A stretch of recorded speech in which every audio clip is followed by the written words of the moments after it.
چمک تجھ سے پاتے ہیں سب پانے والے. اللهم صل على سيدنا مولانا محمد وعلى آل سيدنا ومولانا محمد وآله وسلم. صلوا عليه الصلاة والسلام عليك يا رسول الله. برادران اسلام، آج ہم اس مقدس محفل میں بیٹھے ہیں. یہ پیارے غوث اعظم کا کرم ہے جو ہم یہاں پر بیٹھے ہیں. اور غوث کا کرم ہوا تو صاحب خانہ نے اپنے گھر کو محفل میلاد مصطفیٰ سے سجا لیا. کیونکہ غوث اعظم پیران پیر دستگیر ارشاد فرماتے ہیں اگر میں نہ چاہوں تو میرا کوئی نام بھی نہیں لے سکتا. یہ سرکار غوث اعظم کا کرم ہے، نام بھی لیا جاتا ہے. وہ سرکار غوث اعظم کی محفل بھی سجائی جا رہی ہے. سرکار غوث اعظم ہی کی مرضی ہے. برادران اسلام اور جتنے لوگ حاضر ہوتے ہیں جب تک بیٹھتے ہیں تو سرکار غوث اعظم کی نظر کرم ہوتی ہے.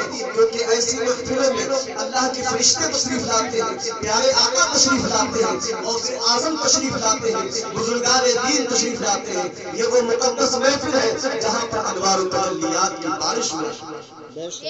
تو برادران اسلام، چند ساعت کے لیے میں آپ کے سامنے حاضر ہوں. ایک مرتبہ درود پاک پڑھیں. اللهم صل على سيدنا مولانا محمد وبارك وسلم. صلوا عليه الصلاة والسلام عليك يا رسول الله. صلاة والسلام عليك يا نبی اللہ. برادران اسلام، ابھی میں نے جو آیت مقدسہ تلاوت کرنے کا شرف حاصل کیا. رب کائنات ارشاد فرماتا ہے الا ان اولیاء اللہ لا خوف علیہم ولا هم يحزنون. یعنی بے شک خبردار ہوشیار، اللہ کے بندوں کو نہ کوئی خوف ہے، اللہ کے بندوں کو نہ کوئی ڈر ہے، اللہ کے بندوں کو نہ کوئی حزن ہے، نہ کوئی ملال ہے، نہ کوئی رنج ہے. وجہ کیا ہے کہ وہ اللہ والے ہیں، اللہ کے دوست ہیں، اللہ کے محبوب ہیں. جو اللہ والا ہو جاتا ہے اسے نہ کوئی غم ہوتا ہے نہ کوئی فکر. برادران اسلام، اور جو بھی اللہ کے محبوب سے منسلک ہو جاتا ہے، جو بھی پیارے غوث سے محبت کرنے لگتا ہے، جو بھی خواجہ اعظم سے محبت کرنے لگتا ہے، جو بھی مدار اعظم سے محبت کرنے لگتا ہے تو ان کی جب نظر کرم ہوتی ہے تو وہ دنیا میں وہ کام نہیں کرتا جس سے ایمان جائے. وہ کام کر ہی نہیں سکتا. ایسا کام وہ نہیں کرتا ہے، بلکہ اگر گناہ تو کر لیتا ہے لیکن اس کام سے پرہیز کرتا ہے کیونکہ اس کو اللہ کے ولی گناہ کرنے سے بچا لیتے ہیں جس سے اس کا ایمان چلا.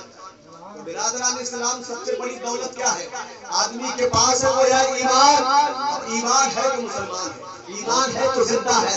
ورنہ اگر ایمان نہیں ہے تو بظاہر وہ زندہ تو ہے لیکن حقیقت میں وہ زندہ ایسا ہے یعنی وہ زندہ لاش ہے، چلتا پھرتا تو ہے لیکن حقیقت کی روشنی اس کے پاس نہیں ہے، اس کی روح زندہ نہیں ہے. جب ایمان نہیں ہے تو روح مردہ ہو جاتی ہے. برادران اسلام، یہی دعوت دین کی دعوت دینے کے لیے پیارے غوث اعظم رضی اللہ تعالیٰ جب تقریر فرمایا کرتے تھے تو 70,000 کا مجمع لگ جایا کرتا تھا.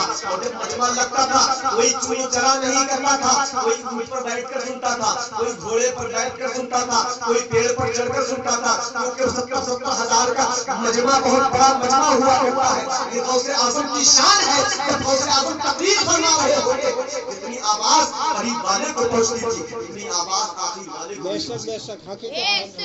غوث اعظم کی یہ شان ہے کہ غوث اعظم رضی اللہ تعالیٰ عنہ کا دل سے جو نام لیتا ہے اور جب دل سے پکارتا ہے یا غوث اغیثنی المدد یا غوث، جب وہ پکارتا ہے تو پیارے غوث اعظم کا فرمان ہے. غوث اعظم ارشاد فرماتے ہیں اگر کوئی پکارنے والا جب مجھ سے مدد کرتا ہے تو میں اللہ کے فضل و کرم سے اس کا کام کر دیتا ہوں، اس کا بیڑا پار کر دیتا ہوں. برادران اسلام، ہم اور آپ غوث اعظم کی شان ہماری کیا مجال ہم بیان کریں. غوث اعظم کی شان تو وہ ہے کہ غوث اعظم اگر مردے کو کہہ دیتے ہیں کہ زندہ ہو جا تو وہ زندہ ہو جاتا ہے.